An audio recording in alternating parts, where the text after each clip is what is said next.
Hey, how's it going, everybody? Good evening, ladies and gentlemen. Welcome to Wrestling Prime. I am your host, Tom Dog. Thank you for allowing me to come into your home this evening. We got a great show. We got a lot to talk about leading up to Super Showdown. It's going to be very, very interesting. Pretty much some stuff that happened on tonight's Raw. We're going to get into that. Plus, also we're going to lay out some predictions with Super Showdown that's coming up this Friday, as a matter of fact, and we are going to give out results for that as well this coming Friday. So before we get into that, let's just give a big shout out to M&J Video Games and Collectibles. That's our sponsor for Wrestling Prime. You can trade in your video games and consoles.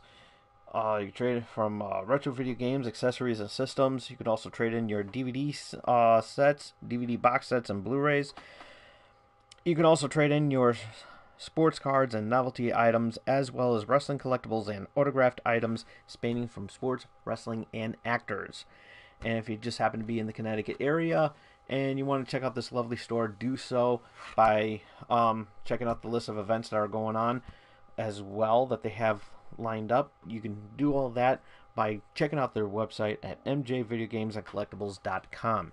As a matter of fact, this Sunday I will be at M&J Video Games and Collectibles to see the reunion of the Rhythm and Blues. That consists of the Honky Tonk Man, who was just recently inducted into this year's WWE Hall of Fame, along with his tag team partner at the time of Rhythm and Blues back in the day, Greg the Hammer Valentine, as well as their manager, the Mouth of the South, Jimmy Hart. So don't want to miss out on that if you happen to be in the Connecticut area and you want to check them out and check it out and everything.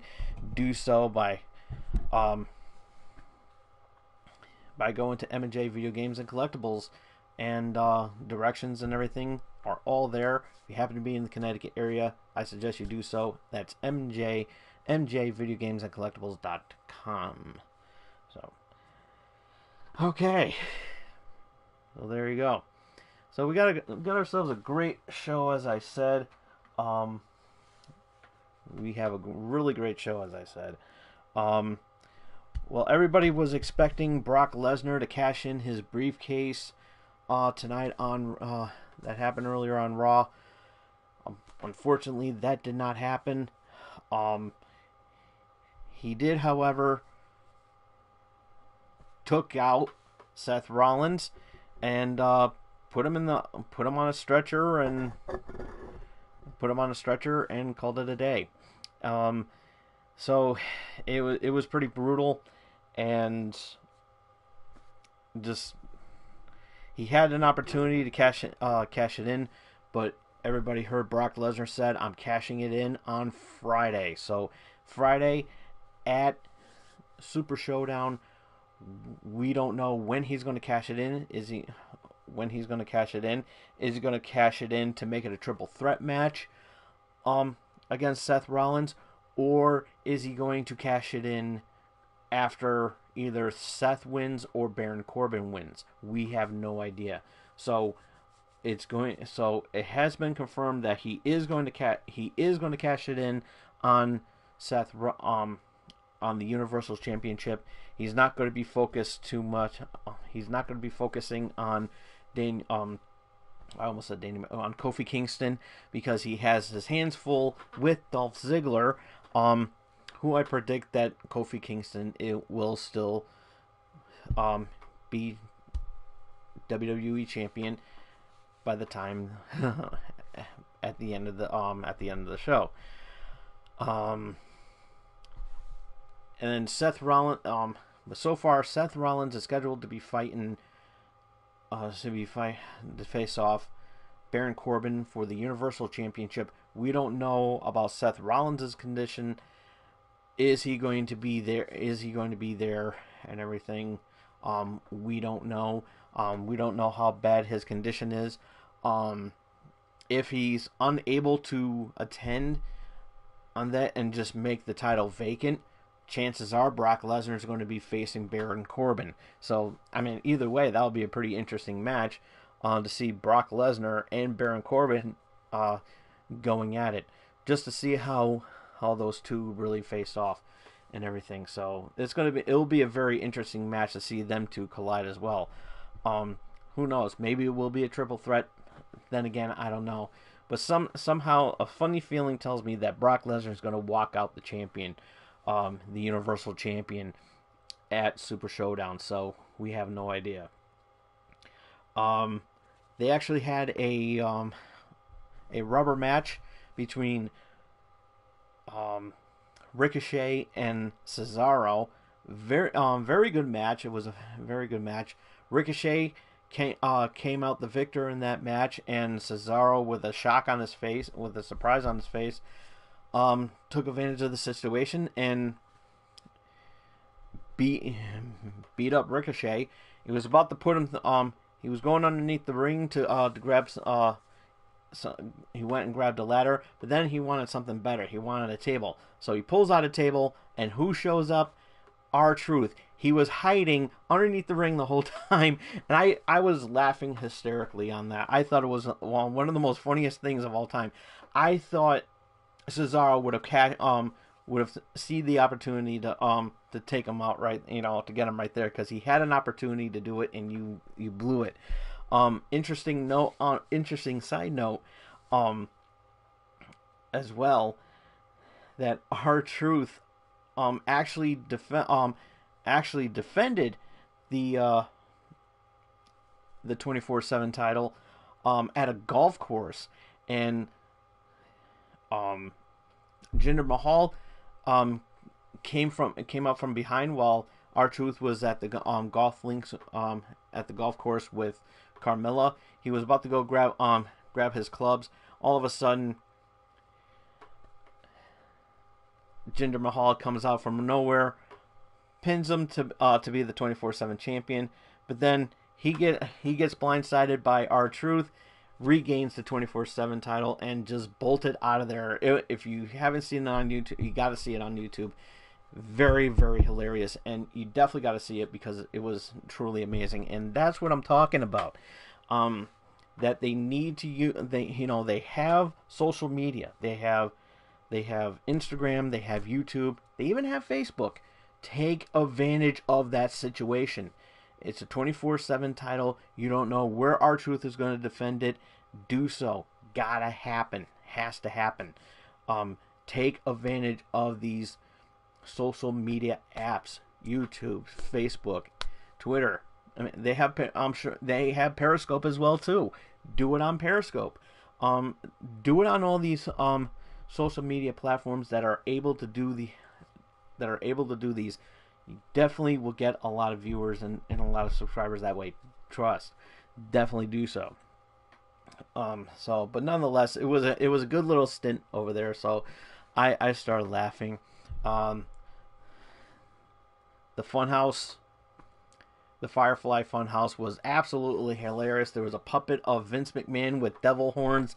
I lost it. I literally lost it. I thought it was hilarious. Kudos to that. I thought it was hilarious.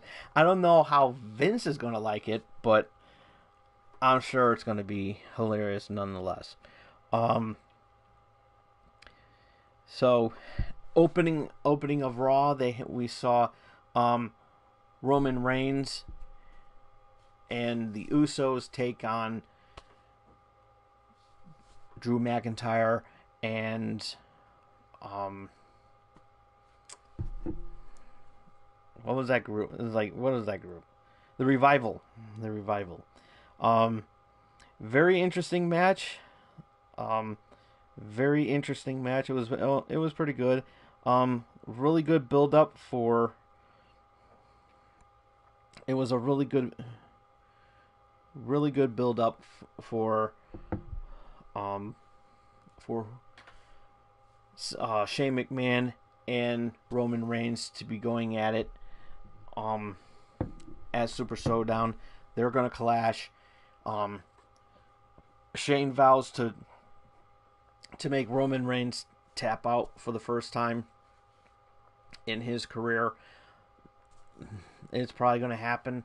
Um, but we don't know. He wants to get it done, but we never know. Um, but nonetheless, it's gonna be a pretty good match, and I think Roman Reigns. I believe that Roman Reigns is going to walk out victorious in that match. Um, so, um, ending Raw was a promo by the Undertaker. Um, he cut a promo about his regarding his match against Bill Goldberg at Super Showdown, and this is going to be the first time they fight. And Undertaker went full Undertaker on this one. He says he doesn't want Family Man Goldberg. He doesn't want Family Man, Family Guy Bill Goldberg. Being the father and the husband. He wants he pretty much wants the old Goldberg where he was ruthless, had that undefeated streak at WCW. The dream match that should have happened at WrestleMania didn't happen at WrestleMania. Dream match between the two of those still is coming in full effect, and this is one of the predictions. This is one of the dream matches I thought of back then.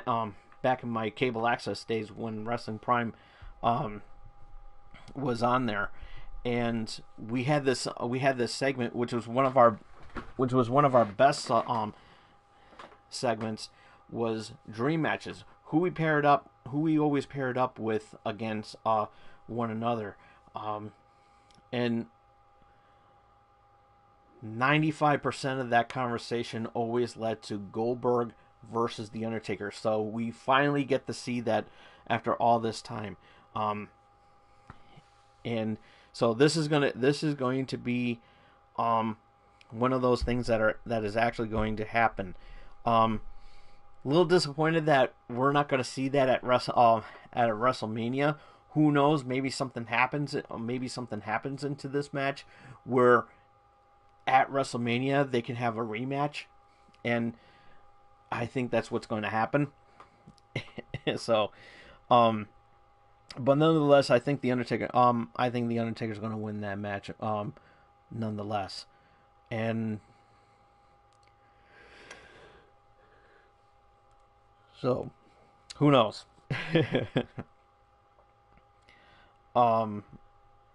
Maybe they'll have Bill. It's tough to call because Goldberg, Bill Goldberg and Undertaker are both the same, are around the same age and everything like that.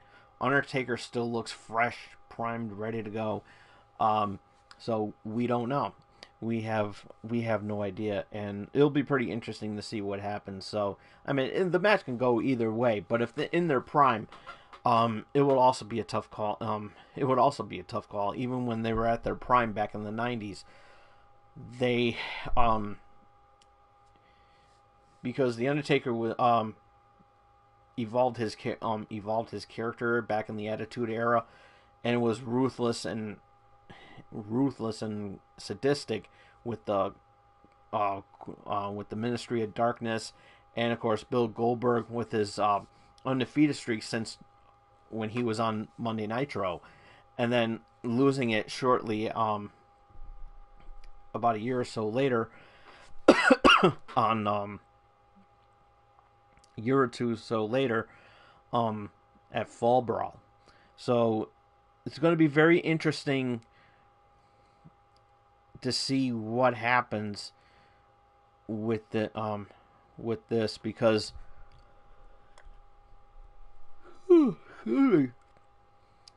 both are actually, both are very well known. Undertaker a little bit more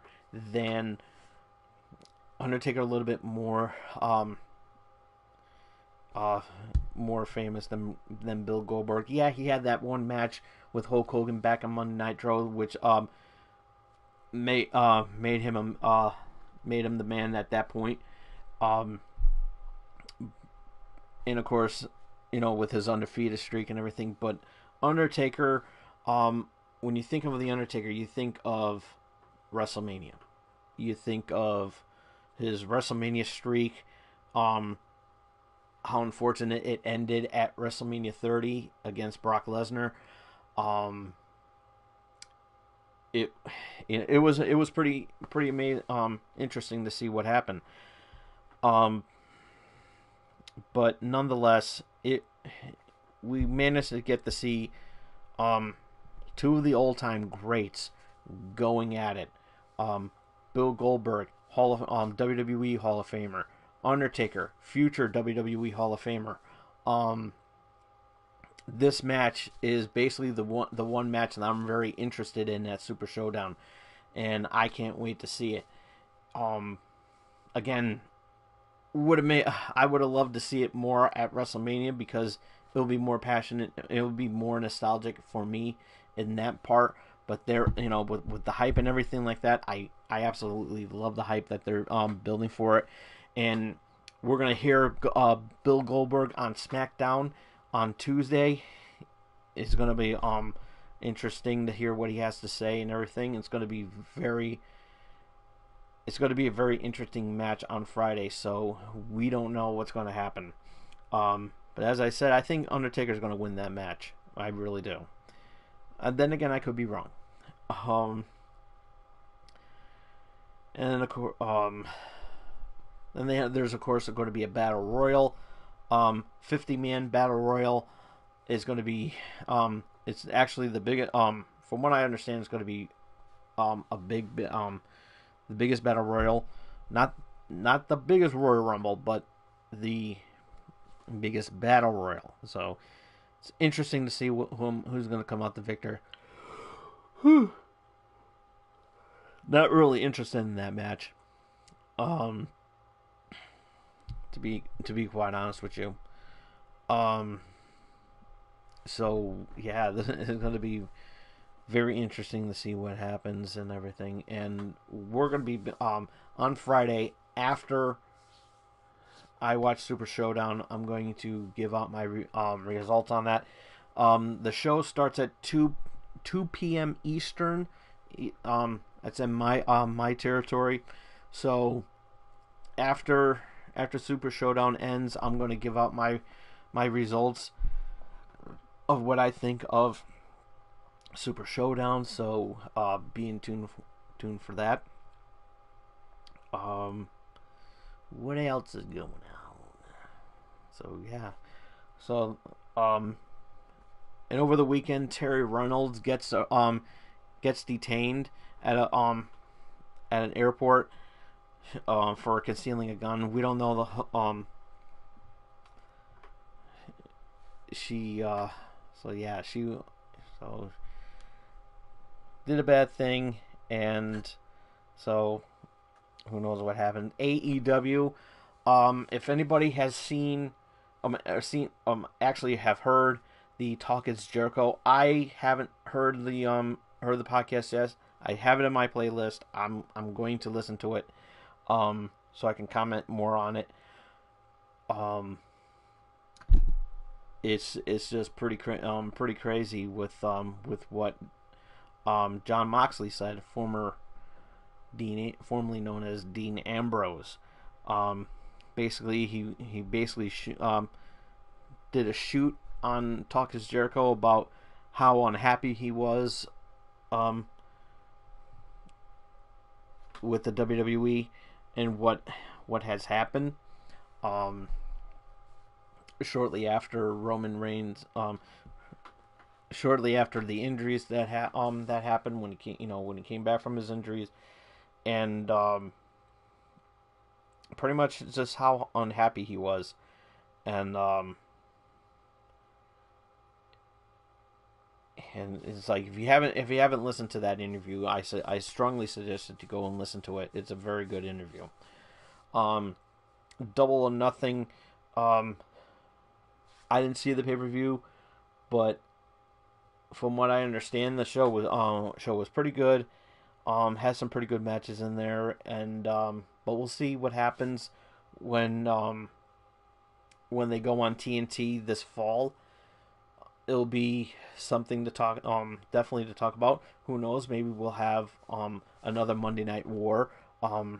Not sure what time it's going to be on, but Most likely I'm going to be doing dream matches for this match for that, because I try to do that with TNA and WWE, but we all know what's going to happen there.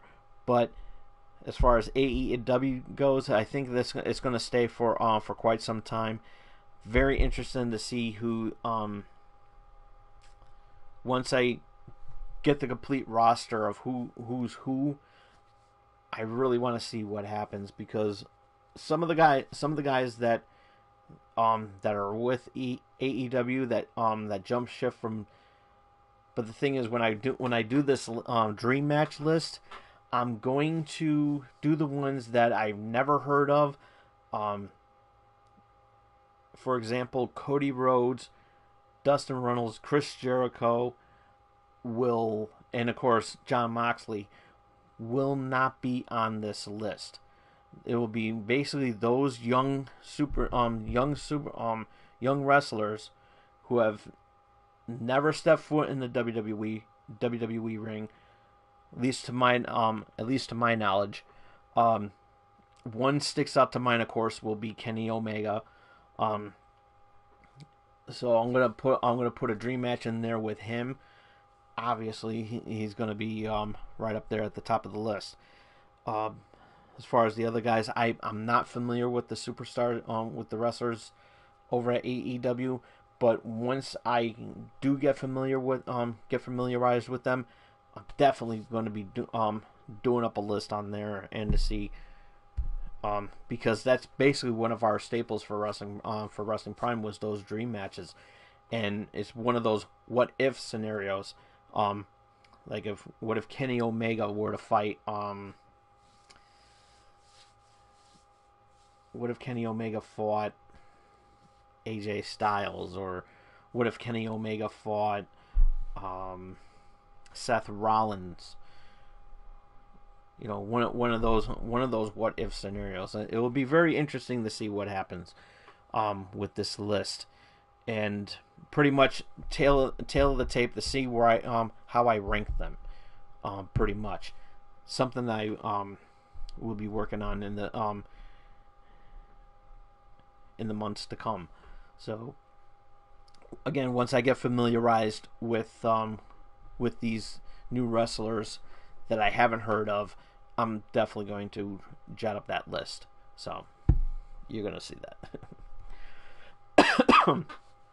So that's pretty much it for this evening. Relatively quick episode. I might do another one just like a quick update, just to see what Bill Goldberg has to say after I watch the the clips from SmackDown. Unfortunately, I'm going to be working that evening, so I won't be able to watch it. So it's going to be interesting to see what happens. And I definitely want to hear what Bill Goldberg has to say, because he's going to be on SmackDown for the first time. So who knows? We don't know what's going to happen, and I'm definitely looking forward to it. So, anyways, thank you all so much for tuning in, and be sure to follow me on Twitter at TomDog247. Thumbs up the video if you like it. Leave a comment down below who you think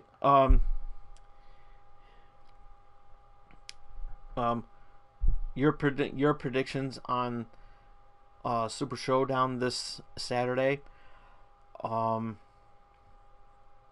Ring